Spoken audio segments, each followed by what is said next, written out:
Hello po sa inyo. Thank you so much for joining us and being with us here as we celebrate and commemorate the resurrection of our one and only Savior, Jesus Christ. Amen. Praise God. Pwede po palapakan natin muli ang ating mga Jesus.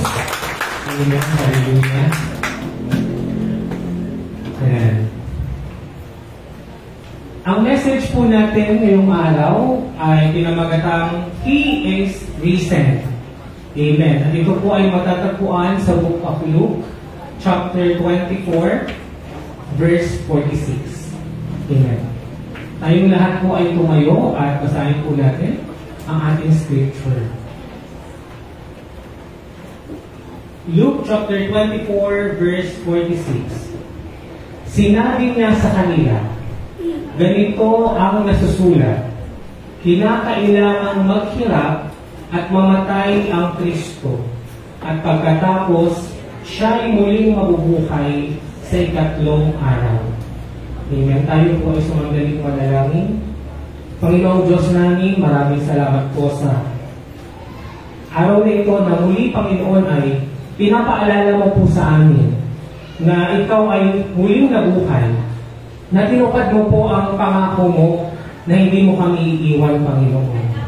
Tunay nga, Panginoon, na napagtagumpayan mo po ang physical death, ang kamatayan sa mundong ito.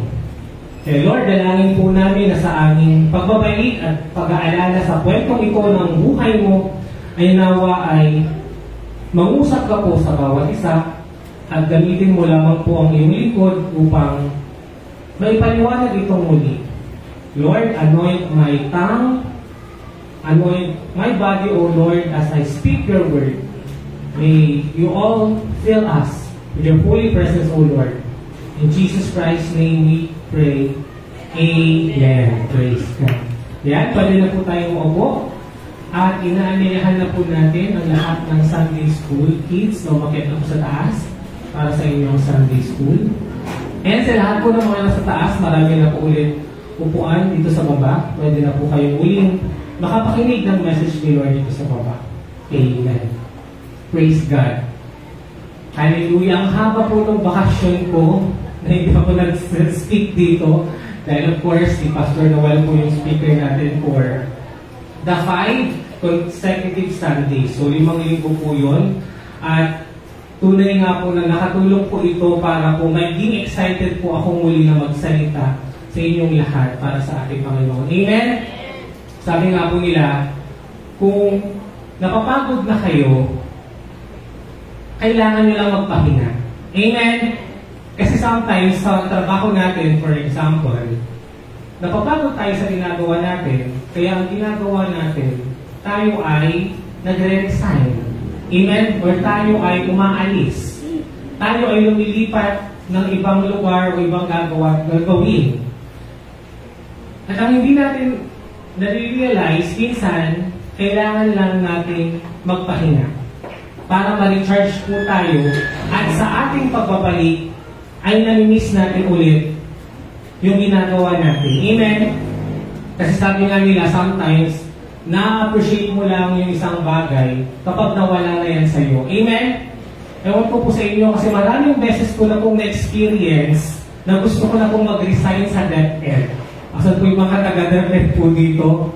Maraming beses ko na pong naisip na umalis na ako doon, lipat ako ng ibang ahensya kasi napapagod po ako at na sometimes nagsasawa sa paulit-ulit at pare-pare kong ginagawa doon. So, bali, sa tuwing naiisip ko yun, ang ginagawa ko lang po ay nagpapahinga, nagbabakasyon, at sa mga time na hindi tayo pumapasok, nare-realize natin na nakaka-drain din pala at nami-miss din pala natin yung bagay na iniwan natin. Amen? Kaya nga po sabi nila, life is a marathon and not a sprint. Amen? Alam niyo po bang pinakaiba ng marathon at ng sprint?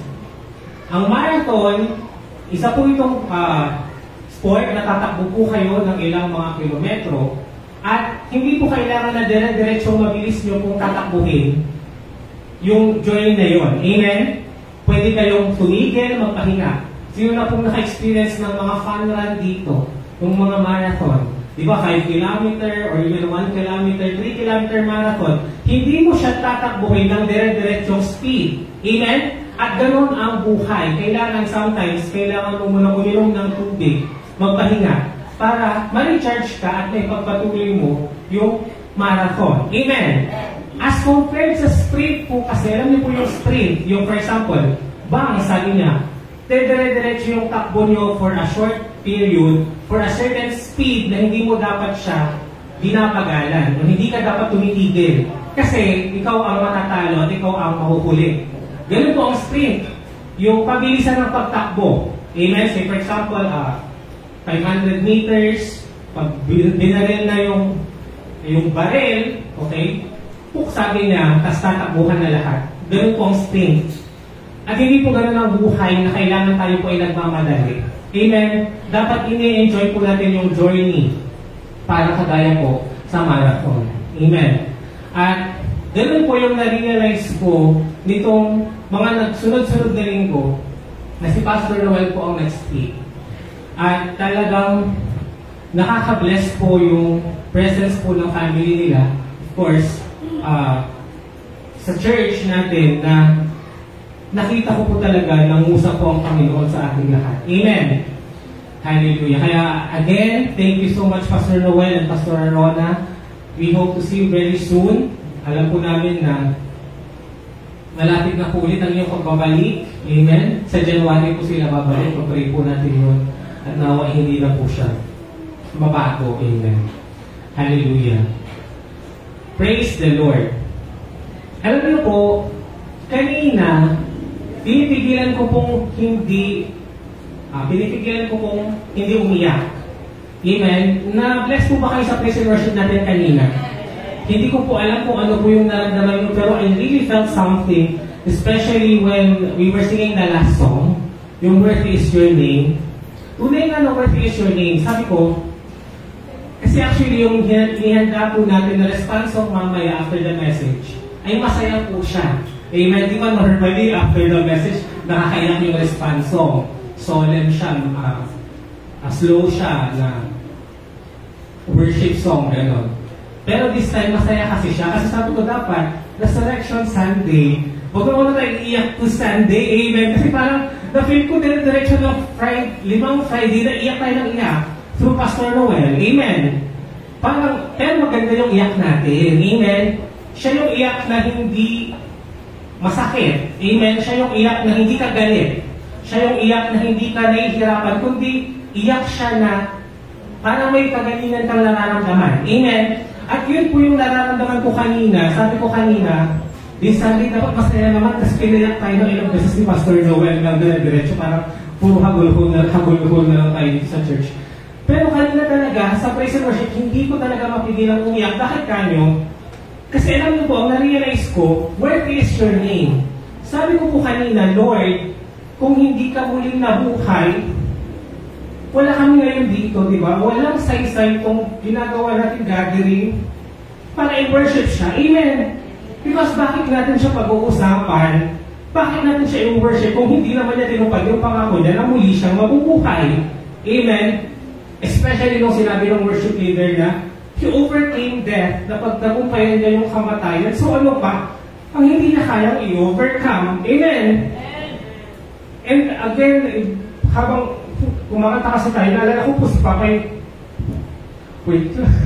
sabi ko dapat hindi naiiyak ngayon. Amen. Praise God. Ano ba? Sabi ko po, habang kumakanta tayo kanina, naalala ko po si Papa ko po kasi naalala ko nung last time na nag-speak po dito si Gab sa harapan. I don't know if it was tithe and offering or announcement. Nag-share siya at nasabi ni Gab na bakit gano'n yung pag-alis ni Papay namin? Parang biglaan. Parang hindi man lang kami na-warning na, uy, ito na pala. Ito na pala yung mamamatay na pala siya. Kasi nung binabalikan ko po yung mga videos sa cellphone ko, kasi nag-delete na po ako ng mga video sa cellphone ko. Kasi full memory na ako. nakita ko po yung video ko na, nag-video kami ni Louie.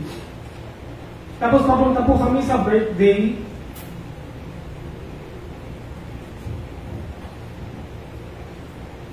Papunta po kami sa birthday ng pamangkin ko.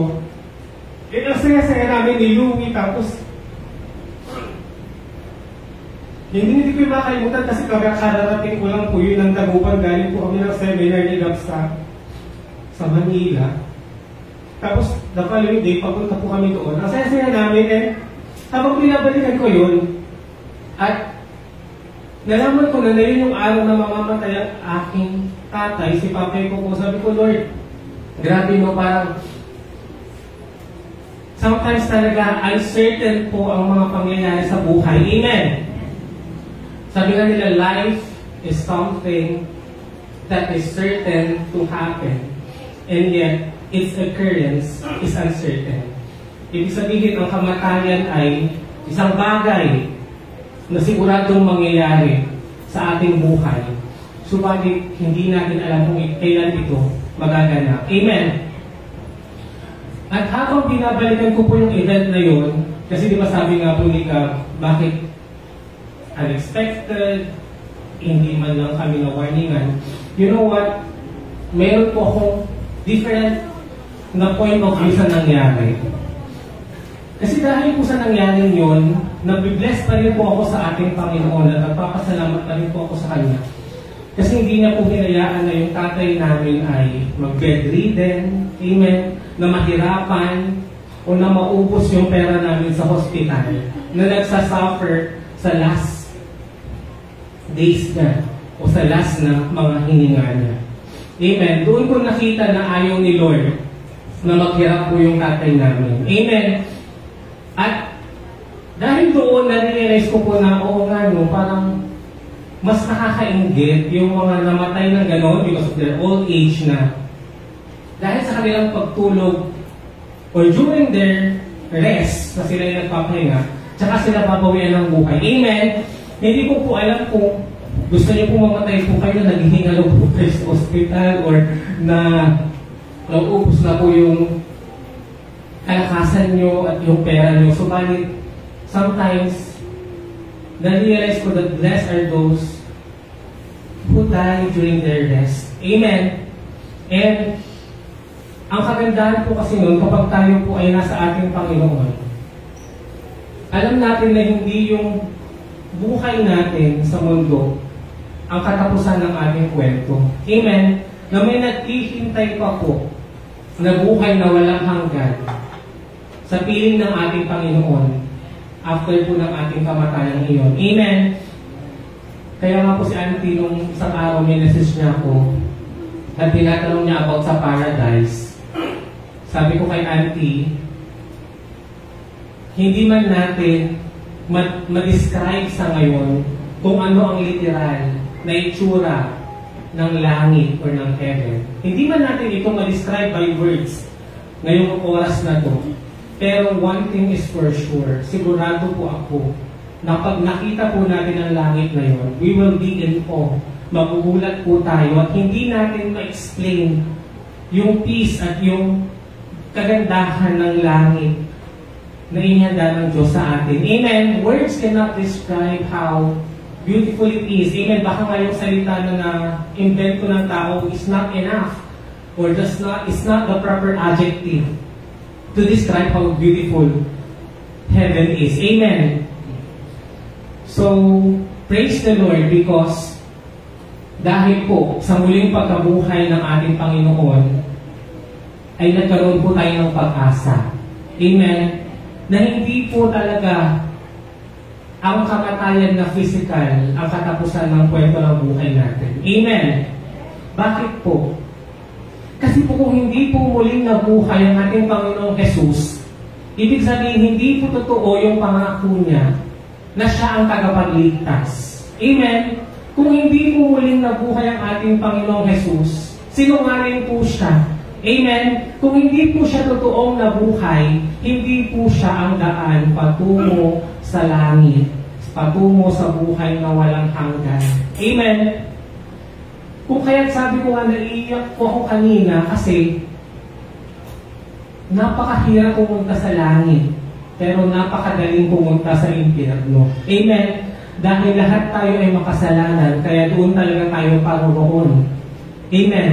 Subalit dahil sa ginawa ng ating Panginoong Jesus, tayo ay nailigtas sa ating mga kasalanan. At ang kanyang katagumpayan, na napagtagumpayan niya ang kasalanan iyon, tayo po ay naging parte. Tayong mga taong naniniwala sa Kanya. Amen? Praise God. Sabi ko nga kapag ako po yung naging president ng Philippines, gagawin ko pong 1 week yung Holy Week na walang pasok. Tapos pagbabawalan ko po yung mga tao na pumunta sa beach. Kailangan, i-require po natin yung mga tao na magbasa ng Bible, amen, tapos manood ng mga buhay ni Jesus. Pagkagana noon, di ba, nung mga kabataan natin, ang palabas sa TV, puro about kay Jesus, amen. Naalala ko nung elementary po talaga ako, pag Holy Week, nasa bahay lang po kami, tapos ang palabas, puro si Mary, tapos si Jesus, tapos yung mga disciple. Tapos alam niyo ang nasabi ko doon? Sabi ko, di ibig sabihin, sabi ko kay mamay ko, di ibig sabihin, mamay, yung mga cameraman na yan, na-videohan nila sila Jesus, na-videohan nila sila. Kasi di ba nakaka-capture yung incident? Kasi akala ko nung bata ko, si Jesus talaga, yung nasa TV. So sabi ko, di ibig sabihin, ang galing naman nung na-video niya, nakuhanan niya ng mga magandang camera angle sila Jesus. Tapos hindi ko na alam na actors lang pala sila at gumaganap lang sila bilang si Jesus at hindi pala talaga si Leon. But yun talaga, nung bata ako, akala ko totoo yun talaga na nakukunan siya ng camera. Sabi ko, ang galing na na-videohan nila si Jesus. But praise God, kasi sa ating mga Kristiyano, ang pagnilay-nilay natin sa buhay ni Jesus ay hindi lamang natin ginagawa tuwing mahal na araw. Amen? Subalit ito'y ginagawa natin araw-araw at nagiging lifestyle natin ang pagbabasa at pag-aaral ng kanyang salita. Amen? Totoo po ba yun? Or baka naman sa Holy Week lang po kayo nagbabasa ng Bible? Kasi ako, nakita ko po yung difference nung hindi pa po ako Christian. Dahil alam ko po talaga, nung bata po ako, napaka-holy ng Holy Week na si Jesus talaga ang bida doon at dapat pag-aralan at dapat magnilay-nilay. Nalala ko pa nga nung Holy Week, video okay, di ba? Bawal mag-ingay. Kailangan tahimik talaga, tapos kailangan mag-fasting. At bawal ang karne. Amen. Subalit sabi ko nga po, hindi lamang dapat sa Holy Week natin siya kinikilala, inaalala, kino-commemorate, kundi dapat siya ay buhay na buhay sa ating mga buhay. Dahil siya ay buhay. Amen? God is alive and therefore, He should be truly alive sa buhay ng bawat isa sa atin. Amen. Praise God. So ito po ang objective ng message po natin. To encourage everyone to stand firm on their faith that Jesus Christ has risen from the grave. Amen? Hangad po natin na mapatatag ang ating pananampalataya at pananalig na totoong nabuhay ang ating Panginoong Jesus na napagtagumpayan niya ang kamatayan. Amen? Praise God. And na-realize ko lang din po, no, question, kasi di ba namatay po si Jesus ng Friday, tapos nabuhay siya ng Sunday. Kung babalik po kayo doon sa Sabado na patay po si Jesus, nasaan po kaya siya nung Sabado? Nasaan po siya nung Sabado na nasaan po siya yung katawan niya? Nakalibing. Kasi it was buried. So literal na nakakakinlay ang kanyang katawan nung Sabado. So, bakit nasaan kaya yung kanyang spirito? Amen? Nasaan po? Amen? Theologians would say that he was there in hell and was punished. Amen? Because he carries the sins of the world. Amen? Dahil nga ang kabayaran ng kasalanan ay kamatayan. At walang habang buhay din na parurusahan mo yung eternally sa impyerno. Kaya, it's really possible that Jesus Christ was in hell and was suffering for our sins. Amen. isa-isa na pinagbabayaran niya sa impyerno yung mga kasalanan nating mga tao ng sanlibutan. Amen! At lahat yun na pagbabayaran niya isa-isa, even the future sins. At hanggang sa mapagbayaran niya na yung lahat, at siya na lang mismo ang natitira. Yung personal sin niya na ang hinahanap ng kalaban ng Diablo sa impyerno. Tanong, may nakita ba silang kasalanan ni katiting sa kanya? Wala. Walang kasalanan na siya mismo ang gumawa na si Jesus po mismo ang gumawa na dapat niya rin pagbayaran sa impyerno. Kaya hindi siya dapat nararapat na mag-suffer doon for his personal sin dahil wala po siyang personal sin. And therefore, when all the sins of the world was paid by Jesus in hell and only his personal experience and role sa buhay na lang ang naiiwan, sigurado wala pong mabato ni isa ang Diablo sa kanya. Amen. Kasi po sa mga kaso, kung tayo po ay inosente, dapat po tayong palayain. Amen. Kapag wala pong sala ng isang tao, dapat po siyang palayain. Naniniwala po ako na walang sala po ang ating Panginoong Jesus, kaya dapat din po siyang palayain.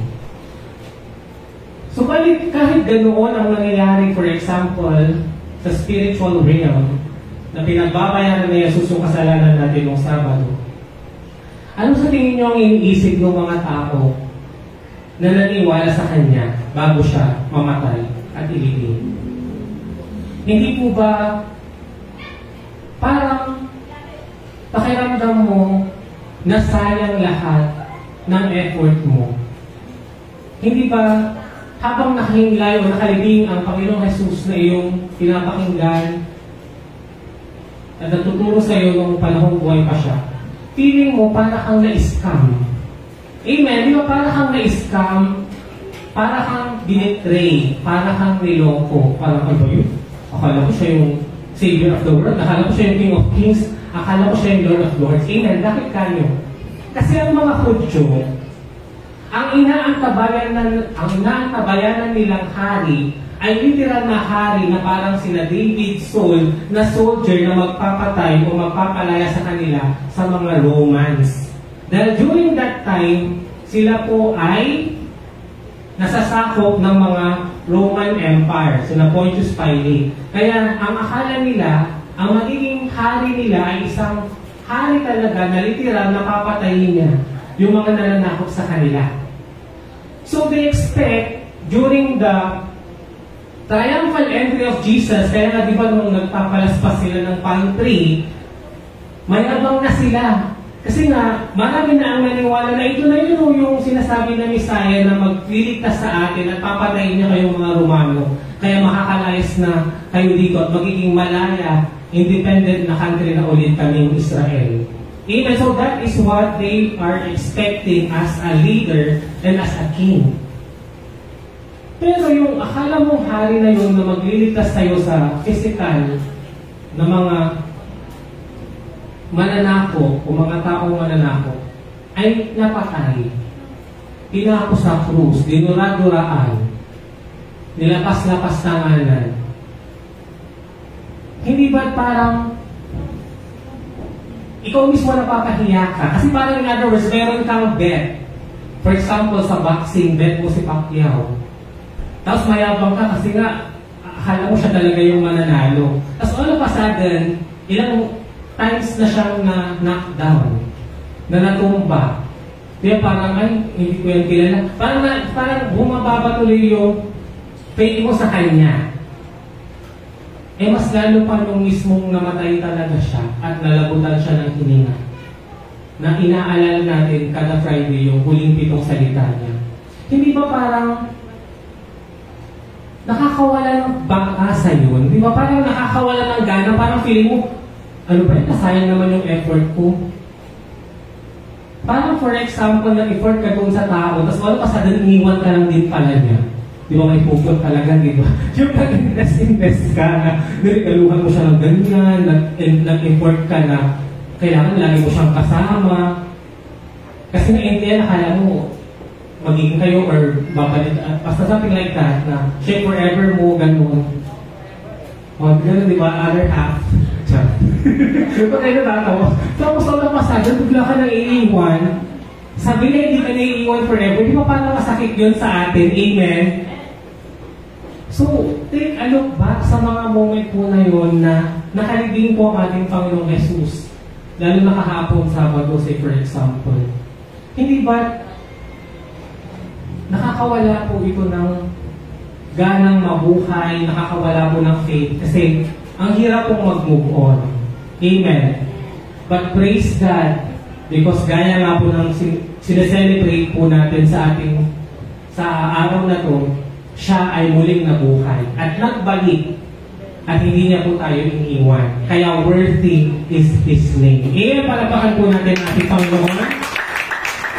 At yan po nagtatakas sa ating message. Introduction pa lang po yun, nahawan ako kay Pastor Long. Amen, introduction ko sa oras natin. Okay, so sisimulan lang po natin basahin yung ating kwento patungkol sa pagiging sa ating Panginoong Jesus. Amen. And again, dahil napakahalaga po ng kwentong ito sa buhay ng ating Panginoong Jesus, ito po ay nakwento ng 4 na gospel ng Mateo, Mark, Luke, and John. Let's read the passage in the book of Matthew, chapter 27, which can also be found in the book of Mark, chapter 15, Luke, chapter 23, and John, chapter 19. So this is how it started, as mentioned in the book of Matthew. Verse 57. Pagsapit ng dilim, dumating si Jose. O, tignan niyo, Jose na naman po ang bina dito. Alam niyo noon po, pangit na pangit ako sa pangalang Jose. Parang ang batuy, parang ang bagyo pariote. Parang ang matanda. Parang hindi talaga ako proud sa pangalang Jose. Pero habang pinag-aaralan ko po yung Bible, tapos sabi ko, bakit puro Jose Obida? Yung naging tatay ni Jesus, si Jose, di ba? Si Joseph, kasi ang Joseph Jose din po yun. Tapos si the dreamer is Jose din, Joseph din po yun. Amen. So dito po, si Jose po ang papalit kay Judas. Kasi nga di po namatay po yung si Judas, kaya may papalit po ng mga disciple niya. At si Jose po isa po sa papalit. Pagsapit ng dilim, dumating si Jose, ang isang mayamang taga-Arimatea na tagasunod din ni Jesus. Hiningin ni Jose ay Pilato ang bangkay ni Jesus. Si Pilato ang parang pinaka-Roman Empire leader nila sa Jerusalem. Amen? Kaya iniutos ni Pilato na ibigay ito kay Jose. So sino po ang humingi ng bangkay ni Jesus? Si Jose, o dito. Ano po kapileta niya, wala pong nabanggit sa Jose. Pangalan niya, hindi po ako yun. Okay. Nang makuha na ni Jose ang bangkay, binalutan niya ito ng malinis na telang lino. So, they covered the body with a telang lino or yung linen cloth. Iniligay ni Jose sa kanyang bagong libingan na ipinaukan niya sa bato. Pagkatapos, iginulong niya sa pintuan ang isang malaking batong panakip at saka umalis. So, ganyan po ang paglibing nila sa Jerusalem noong time ni Jesus. Hindi po siya binabaon sa lupa. Hindi po sila kinukutkot. Normally, sila po ay gumagawa ng mga cave or may mga existing cave na po. At sa cave po na yon ay ilalagay po doon yung bangkay. At tatakpan po yun. Naalala niyo nung nilibing po sina Joseph, sina Moses, yung mga high priest natin, sina Aaron. Di ba yung mga picture na pinaglagyan sa kanila parang kuweba? Ganun din po yung paglibing kay Jesus. Kinabukasan, pagkatapos ng araw ng paghahanda, sama-samang nagpunta kay Pilato ang mga punong pari at ang mga Pariseo. Again, alam natin kung anong trabaho ng mga punong pari. Amen? Sila yung tumatanggap ng mga offering para sa kasalanan ng mga Hudyo. Amen? Ano naman po ang trabaho ng mga Pariseo? Ang Pariseo po ang mga nagtuturo sa sinagoga ng law ng Diyos na binigay niya through Moses. O yung tinatawag nating Torah. Amen? Di ba yung Torah, yung Genesis, Exodus, Leviticus, Numbers, Deuteronomy, nandoon yung mga laws nila. Pharisee or Pharisee po ang nag-preach yun. Pero punong pari po yung tumatanggap ng mga offering. Question, ano kaya ang sasabihin ng mga punong pari na ito o ng mga Pariseyong ito kay Pilato? Is it something positive or negative na against kay Jesus? Maganda po ba or pangit? Kalaki po ba ni Jesus ang mga punong pari ito? Kalaki niya po? Yes, tingnan niyo po sabihin nila. Sabi nila, naalala po namin na sinabi ng mapagpanggap na iyon noong siya'y nabubuhay pa, na siya'y muling mabubuhay pagkaraan ng 3 araw. Tingnan niyo, instead na paboran nila si Jesus na kalaki nila at tagapagligtas nga nila, kalaban pa nila. Amen? The Pharisee, the punong pari themselves, ang nagtotalk back o nagsasabi ng hindi maganda o ng something negative against Jesus Christ. Because Jesus promised that He will rise from the dead on the 3rd day after po niyang mamatay. Ayan. Naalala po namin na sinabi ng mapagpanggap na iyon na si Jesus noong siya ay nabubuhay pa, na siya ay muling mabubuhay pagkaraan ng 3 araw. At ito pa yung kanilang sul. Kaya mabantayan po sana ninyong mabuti ang libingan hanggang sa 3 araw. Sino ulit ang nagsasalita dito? Yung mga Pharisee, yung mga punong pari. Okay lang sana kung nagsasalita dito yung mga Romans, di ba? Yung mga mananako, pero yung mga kalaki pa mismo ni Jesus na pinangakuan ng Messiah ang hindi tumanggap talaga at naniwala sa Kanya. Baka pumunta doon ang kanyang mga alagad at kunin ang bangkay at pagkatapos ay ipamalitang siya'y muling nabuhay. Ang pandarayang ito ay magiging masahol pa kaysa sa una. Sinabi sa kanila ni Pilato, kumuha kayo ng mga kawal at pabantayan ninyong mabuti ang libingan. Kaya pumaroon nga sila at nilagyan nila ng tatak ang batong panakit sa libingan at pinabantayan ito sa mga kawal. So may sigurista tayo dito ngayon, no? Kailangan may mark yung stone para sigurado na yun yung pinang-cover. Kasi kung wala na yung mark na yun, ibig sabihin, iba na yung bato o napalitan na ito. Amen? Muling nabuhay si Jesus, Matthew chapter 28, verses 1 to 8. This is how Jesus Christ resurrected. Ito na po yung 3rd day, Sunday. Sunday po. Biglang lumindol ng malakas. Bumaba mula sa langit ang isang anghel ng Panginoon. Iginulong ang batong nakatakip sa libingan at umupo sa ibabaw niyon. Amen. Ang kanyang mukha ay nakakasilaw na parang kidlat at puting-puti ang kanyang damit. Nanginig sa takot ang mga bantay nang makita ang anghel at sila'y nabuwal na parang mga patay.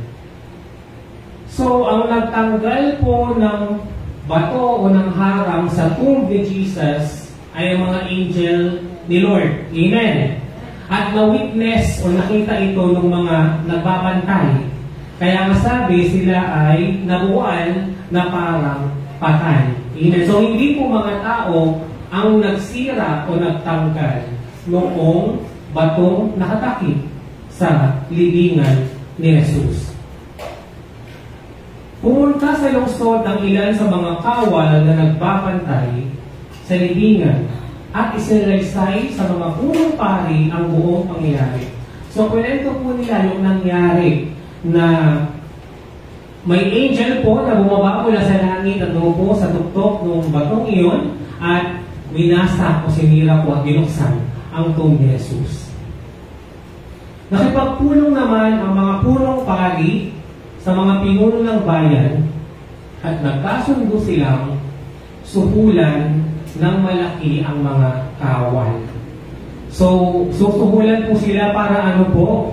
Para magsinungaling at huwag sabihin o ipag-alam ang nangyari o yung na-witness nila pagbukas ng lilingan ni Jesus. At ang mga ito ay inutusan nila ng ganito, ang pamalita. Habang natutulog kami kagabi, dumating ang mga alagad ni Jesus at ninakaw ang kanyang bangkay. So can you see now that ito po ang kanilang magiging version ng kwento na palalabasin nila na ang nagbukas o nagtanggal ng tungay sino po? Sino daw po? Yung mga alagad ni Jesus, yung mga 12 disciples niya, at ninakaw o kinuha daw, kunyari, yung bangkay ni Jesus. Sinabi pa nila, huwag kayong mag-alala kung makarating man ito sa gobernador, kami na ang bahay. Tinanggap ng mga bantay ang suhol at ganoon nga ang kanilang ginawa. Kaya magpahanggang ngayon, ito pa rin ang balitang ipinagsasabi sa mga Hudyo. So that is the thing na pinaniniwalaan pa rin magpahanggang ngayon ng mga Jew. Na si Jesus ay hindi muling nabuhay, kundi ninakaw ng mga alagad niya ang kanyang bangkay. At hanggang ngayon ay bangkay pa din siya at hindi siya totoong nabuhay. So this is how Jesus showed himself after his resurrection. Nagpakita si Jesus kay Maria Magdalena. Maagang-maaga ng unang araw ng linggo, matapos na siyang muling mabuhay, si Jesus ay unang nagpakita kanino daw po? Kay Mary Magdalene, Maria Magdalena. 7 demonyo ang pinalayas ni Jesus mula sa babaeng ito. Imagine, even after his resurrection, Jesus is still performing miracles. Amen? Ang pagpapatanggal ng demonyo sa tao ay ginawa na ni Jesus bago pa siya namatay. Ang point po dito, kung ano yung kaya niyang gawin noon, hanggang ngayon, kaya niya pa rin po yung gawin sa atin. Amen? At gaya nga na nasabi kanina, kung napagtagumpayan niya ang kamatayan, wala po siyang hindi kayang mapagtagumpayan. Amen? Kaya kung ano man yung pinagdadaanan niyo ngayon, maniwala po kayo na hindi po kayo pinabayaan ng Diyos. Nakikita niya po yung sitwasyon niyo at alam niya po kung paano niya po kayo matutulungan. Amen? Because He knows what is best for us. Akala ni Maria, ang kausap niya ay ang hardinero, kaya sinabi niya, Ginoo, kung kayo po ang kumuha sa Kanya, pakituro nga po ninyo sa akin kung saan ninyo siya dinala at kukunin ko. So, at this time, hindi alam ni Mary na ang kausap niya na pala is the resurrected body of Jesus Christ. Amen? And, of course, during this time, ang hinahanap po ni Maria ay bangkay. Ang hinahanap niya po ay patay. So, hindi mo expectin na yung taong kausap mo ay yun pala yung hinahanap mong bangkay na nabuhay. Maria, sabi ni Jesus, humarap siya at kanyang sinabi sa wikang Hebreo, Rabboni, na ang ibig sabihin ay teacher o guro. So doon na po, na-realize ni Mary na si Jesus pala ang kanyang kausap. Sabi ni Jesus, huwag mo akong hawakan sapagkat hindi pa ako nakakapunta sa Ama. Sa halip, pumunta ka sa aking mga kapatid at sabihin mo sa kanila na aakyat ako sa aking Ama at inyong Ama, sa aking Diyos at sa inyong Diyos.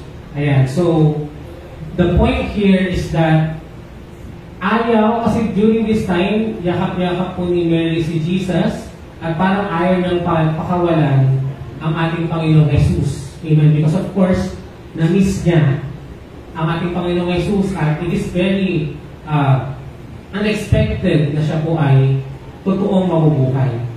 Kung kaya ang sinasabi ni Jesus sa kanya dito, ay dapat kapag naramdaman o nakita natin ang ating Panginoong Jesus, hindi dapat tayo mag-stay lang na kilala natin siya. Bagkus dapat ipamalita o ibahagi natin ang nalaman natin patungkol sa Kanya. Amen? Because as I read Expositor's Bible about this, yung huwag mo kong hawakan, kasi sinasabi na sinner siya. Pero that is contrary kasi doon sa susunod na mangyayari later, na ipapahawak niya yung katawan niya sa ibang mga alagad niya. Amen? Sabi nila, the point here is that gusto nila na si Maria gusto ni Jesus na si Maria ay mag-proclaim o sabihin yung good news na nalaman niyang balita. Amen? Kasi di ba sometimes kapag may nakita tayo na hinahanap natin, gusto natin tayo na lang yung nakakaalam nun or i-maximize natin yung pagkakataon na kasama natin yon. But the point of Jesus here is that the good news that we have learned should not be kept inside us. Hindi lamang dapat tayo ang nakakaalam ng magandang balitang ito, kundi dapat ibahagi natin ito, lalo na sa mga mahal natin sa buhay. Amen? Amen po? Amen. Question. Nagbago po ba yung pananaw ninyo or kaisipan ninyo nung nakilala nyo ng tunay si Jesus? Nagbago po ba yung pananaw nyo sa buhay nung nakita nyo kung sino talaga si Jesus at ano talaga yung ginawa niyang pagbabago sa buhay natin? Amen. Hindi po ba parang hindi tayo naging parang materialistic at nabago yung purpose natin? Mas nagkaroon tayo ng dahilan para mabuhay at yun nga po ay ang mapagsilbihan siya at mapaglingkuran siya. Amen. And therefore, nagkaroon tayo ng sense o ng saysay ang ating buhay dahil nalaman natin na ang purpose pala natin sa buhay ay ang ipakilala siya at ipakilala ang pag-ibig niya na ipinaramdam niya sa atin nung siya ay ating tinanggap at tunay na nakilala. Amen! Kaya't si Maria Magdalena ay pumunta sa mga alagad at sinabi sa kanila, nakita ko ang Panginoon, at sinabi rin niya sa kanila ang bilin ni Jesus. Nagpakita si Jesus sa kanyang mga alagad, Luke chapter 24. Habang pinag-uusapan nila ito, tumayo si Jesus sa kalagitnaan nila na nagsasabi, sumainyo ang kapayapaan. Natigilan sila at natakot sapagkat akala nila ay multo ang kaharap nila. So this is now how Jesus Christ showed His resurrected body to His disciples after siyang magpakita kay Mary. Amen? Pero, tanong, bago ba siya nagpakita sa mga alagad, nasabihan na ba sila ni Mary na siya ay nabuhay? Yes or no? Yes. Amen? Kasi diba, yun ang instruction ni Jesus kay Mary na ipamalita. Amen? At kanina, sa previous verse, sinabi talaga ni Mary yung good news. At ito nga po, napatunayan sa kanila na totoo ang pinapamalita sa kanila ni Maria. Amen? Ganon din po yung pagbabahagi natin ng pag-ibig ni Jesus sa iba. Once na i-share po natin si Jesus sa kanila, at mararamdaman po nila na, or mapapaisip sila kung totoo nga ba si Jesus dahil sa ating pag-disciple or pag-evangelize sa kanila, sila mismo, kapag nagkaroon po sila ng personal encounter with the Lord, mapapatunayan nila na, totoo nga pala talaga yung sinabi sa akin ni Joyce. Amen. Totoo nga pala yung sinabi sa akin ni Brother Ray. Nabuhay nga ang ating Panginoong Jesus. Amen. Kasi for example, kayo po, tanungin nyo nga yung katabi nyo, sino ba sa iyo, kapatid, sino pa ang nagpakilala sa iyo sa ating Panginoong Jesus? Sino po ang nagpakilala sa inyo kay Jesus? Kasi ako po, I have a friend, siya po talaga ang ginamit ni Lord. Praise God sa aking kaibigan iyon na nagpakilala ng Ebanghelyo, ng good news ng ating Panginoong Jesus. At nung personal na nakilala ko na rin si Jesus, nasabi ko na, totoo pala yung sinasabi niya sa akin. At ganoon po yung naramdaman ng mga alagad dito na, totoo pala yung sinasabi ni Maria. At buti na lang sumunod si Maria. Kasi kung hindi sumunod si Maria, malamang hindi siya makikredit na totoo yung sinasabi niya. Amen. Praise God. Kaya sinabi ni Jesus, bakit kayo natitigilan? Bakit kayo nag-aalinlangan? Tignan niyo ang aking mga kamay at mga paa. Ako nga ito. Hawakan ninyo ako. So in other words, hindi naman talaga gusto ni Lord na i-prevent ang mga alagad niya na hawakan siya. Amen? It's just that, of course, hinawakan din siya ni Mary, pero ang point nga ni Jesus, kailangan mo nang umalis at sabihin yung nakaramdaman mo ngayon. Amen? Kasi, nung binabasa ko ngayon, it makes sense indeed that when Mary found Jesus, surely ayaw niya nang lubayan si Jesus. Ayaw niya nang umalis sa piling ni Jesus. Di ba ganun po tayo when may nakita po tayo na gustong-gusto natin, as much as possible, gusto natin, katabihin natin yun palagi. Di ba parang nung bata tayo, pag may bago tayong laruan na gusto natin bilhin, yung laruan na yun, katabi natin matulog, or minsan, excited ka nang gumising kasi gusto mong makita yung laruan na yun, ayaw mong lubayan. Parang gano'n yung nakikita po nila na reason ni Mary, kaya ayaw niyang lubayan. Si Jesus, kaya sabi ni Jesus, kung na ako hawakan, ikaw ay kailangan magpatotoo na ako ay nabuhay. Habang sinasabi niya ito, ipinapakita niya sa kanila ang kanyang mga kamay at mga paa. Parang hindi pa rin sila makapaniwala sa laki ng galak at pagkamangha. Binuksan niya ang kanilang pag-iisip upang maunawaan nila ang mga kasulatan. Praise God. That's the power of the Holy Spirit. Sinabi niya sa kanila, ganito ang nasusulat, kinakailangang maghirap at mamatay ang Kristo at pagkatapos siya'y muling mabubuhay sa ikatlong araw. Pumunta ang labing-isang alagad sa Galilea sa bundok na sinasabi sa kanila ni Jesus. Nang makita nila si Jesus, siya'y sinamba nila. Subalit, may ilan sa kanilang nag-alinlangan. Grabe, no? Sometimes ganoon po tayo, nagkakaroon pa rin po tayo ng doubt kahit na Jesus is really alive na po at nagpapakita o nagpapatutuo na siya ay hindi multo, kundi buhay na kumikilos at sumasama sa atin mga pagsubok. Lumapit si Jesus at sinabi sa kanila, ibinigay na sa akin ang lahat ng kapangyarihan sa langit at sa lupa. Kaya't habang kayo'y humahayo, gawin ninyong alagad ko ang mga tao sa lahat ng bansa. Bautismuhan niyo sila sa pangalan ng Ama, ng Anak, at ng Espiritu Santo. This is the greatest commission. Amen? This is not the greatest commandment. Ano ba yung greatest commandment na sinabi ni Lord? Love the Lord with all your God, with all your heart, with all your soul, with all your mind, with all your strength. And love others as you love yourself. Yun yung greatest commandment. Amen? Love God and love others. Yung topic natin ng Happy Hearts Day. Ang tawag natin doon, greatest commandment. Dito, ang tawag po natin dito ay greatest commission. From the word mission. Ito po ang ating mission. Ipakilala at ipalaganap ang ating Panginoong Jesus. Kaya po tayo nandito na nag-gather, nag-worship every Sunday. Kasi gaya nga po ng nasabi ko kanina, hindi na po tayo mag-gather ng ganito at nakikita-kita pa tayo kung hindi na po nabuhay ang ating Panginoong Jesus. Amen. Subalit dahil tayo ay naniniwala na nabubuhay siya, kaya hindi useless ang mga ginagawa natin ngayon. Amen. Tanungin mo ang katabi mo, kapatid, naniniwala ka ba talaga na nabuhay si Jesus?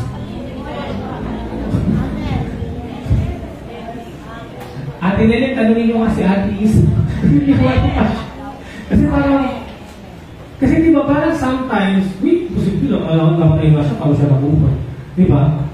But, this is the point that we have to stand firm on our faith that indeed, He is alive, na siya ay muling nabuhay.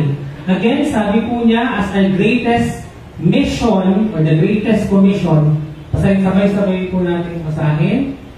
Kaya habang kayo'y humahayo, gawin ninyong alagad ko ang mga tao sa lahat ng bansa. Bautismo niyo sila sa pangalan ng Ama, ng Anak, at ng Espiritu Santo. Gawin niyo daw kung alagad niyo ang lahat ng tao. Question. Sino na po sa inyong mga pamilya o magkakapatid ang alagad na ng Diyos?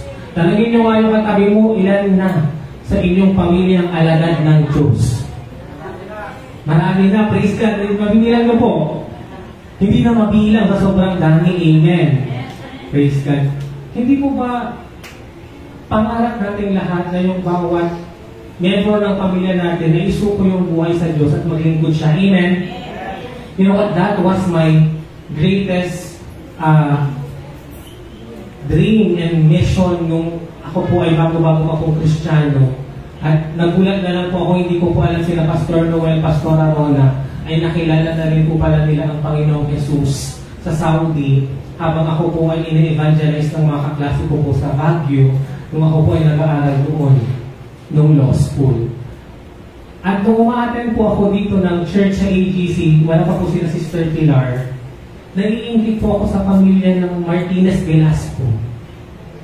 Kasi nakikita ko po lahat talaga sila nagsuserve.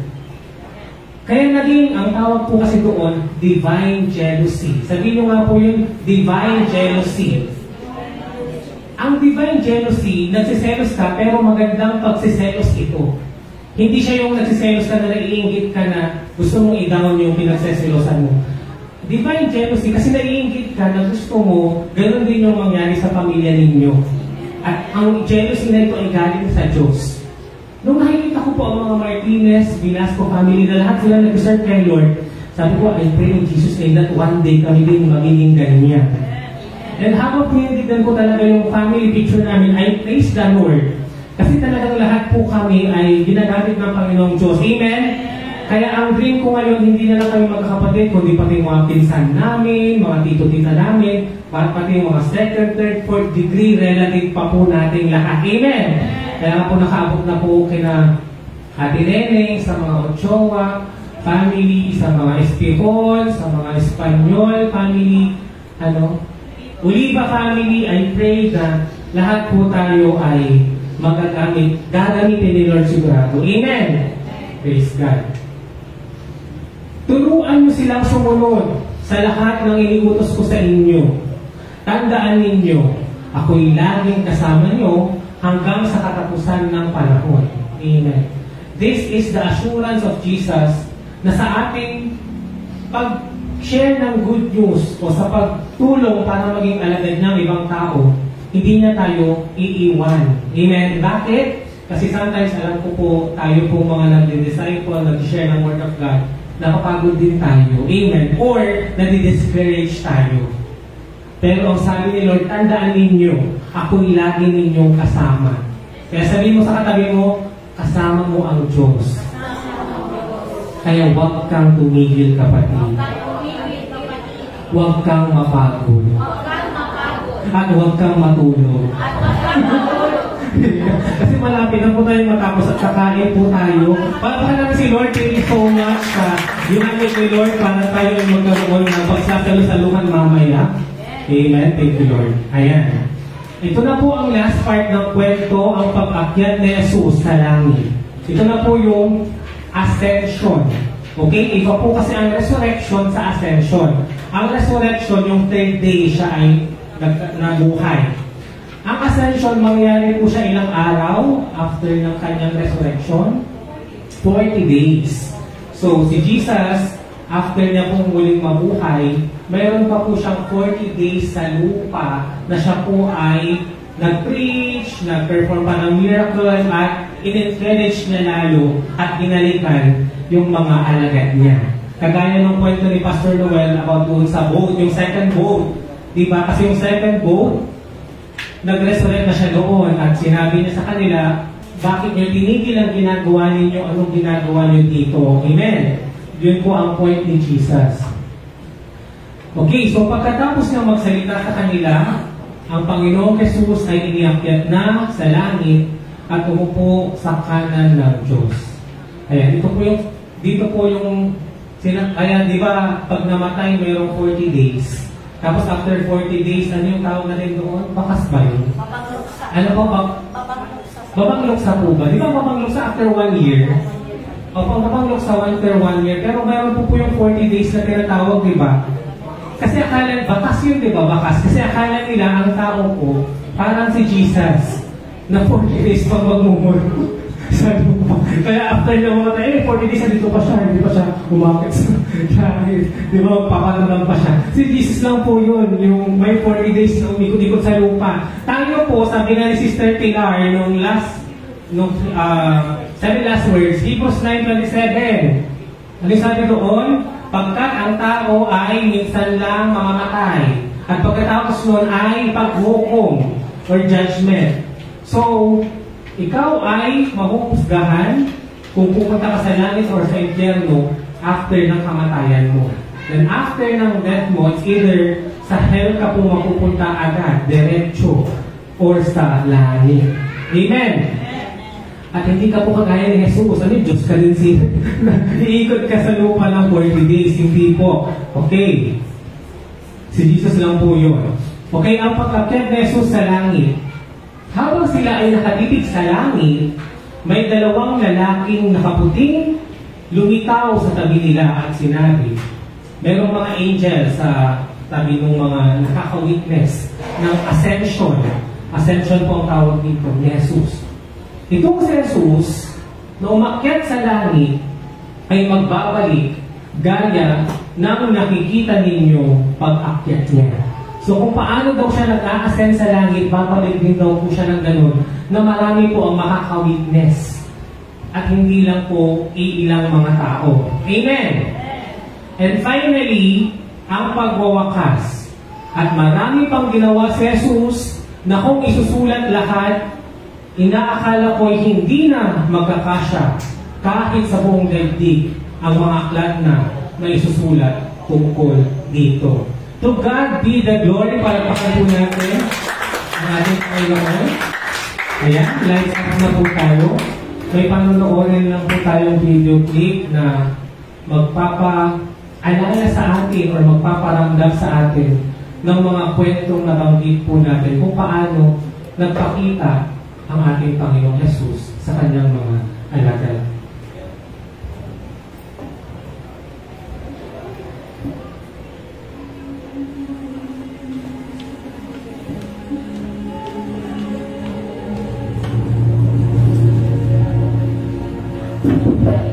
Peace be unto you.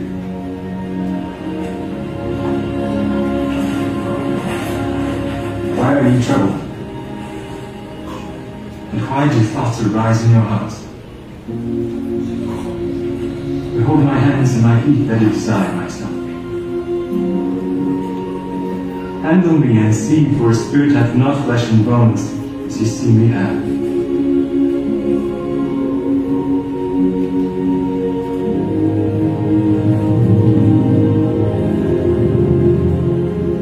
Be here and meet. These are the words which I spake unto you while I was yet with you, that all things must be fulfilled which were written in the law of Moses, and in the prophets, and in the Psalms concerning me. Thus it is written, and thus it behooved Christ to suffer, and to rise from the dead the third day, and that repentance and remission of sins should be preached in his name among all nations, beginning at Jerusalem.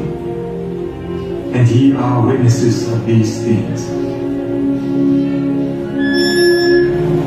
And behold, I send the promise of my Father upon you. But tarry ye in the city of Jerusalem, till ye be endued with power from on high. Peace be unto you. As my Father hath sent me, even so send I you.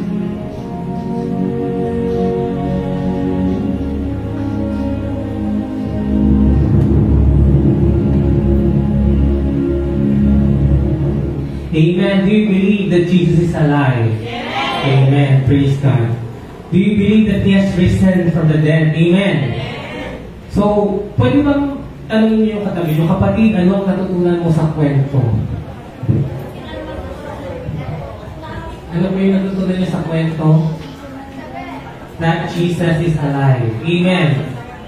That Jesus' resurrection is real. Amen. Na totoo ang muling pagkabuhay ng ating Panginoong Jesus. Amen.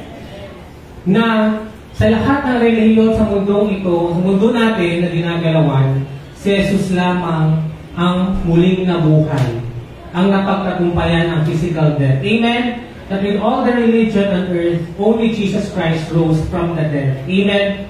Kaya nga po kung tayo po ay mag-iibanghelyo o magsasabi ng magandang balita sa ating mga mahal sa buhay, let's always go back to the message of resurrection. Amen. Dahil tanongin niyo po yung mga ibang relihiyon kung yung sinasamba po nila ay nabuling nabuhay. Of course, if you will tell them that Jesus rose from the dead, sometimes they will doubt. Amen. But once they truly believe, once na maniwala sila ng totoo na nabuhay ang Panginoong Jesus, mabubuhay din ang Panginoong Jesus sa kanilang mga buhay. Amen.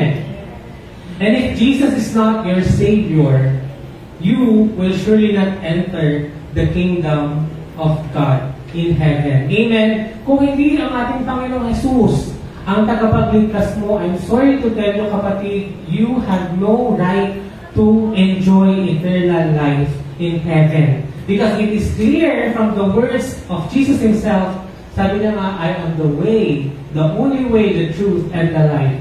And no one comes to the Father except through Jesus alone.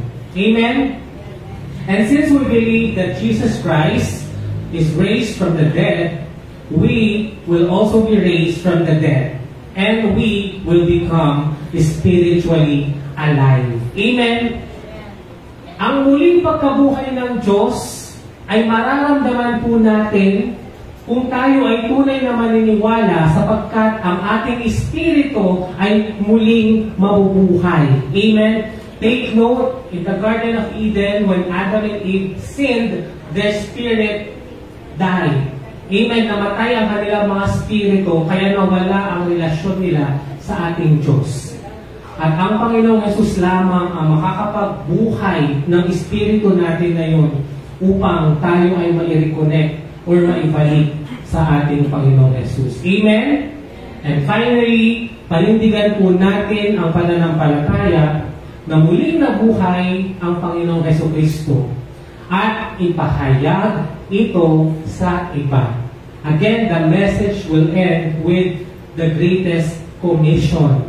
Amen? The greatest commission o yung ating mission na ipalaganap ang magandang balitang ito na totoo ang pangako ng ating Panginoong Jesus na siya ay muling nabuhay at pinagbayaran niya ang kasalanan ng sanlibutan. Amen. Kaya sabihin mo sa katabi mo, kapatid, pinagbayaran na ni Jesus ang kasalanan mo. Amen. Naniniwala po kayo that we are now spiritually alive. Amen. Praise the Lord. Sabay-sabay po natin basahin ang 1 Corinthians chapter 15, verse 17. If Christ has not been raised, your faith is futile and you are still in your sins. Useless daw po ang ating ginagawa ngayon at tayo pa rin ay makasalanan kung hindi muling nabuhay ang ating Panginoong Jesus. Amen. Subalit siya ay totoong nabuhay kaya hindi useless ang mga pinagagawa po natin ngayon at pagpapatuloy pa natin gagawin. Amen. Dahil habang nabubuhay po tayo, forever po tayo lingkod ng ating Panginoong Diyos. Amen! There's no retirement in serving the Lord. Amen! Not even age or yung ating sakit or karamdaman ang mag-prevent sa atin na maglingkod sa Kanya. Amen!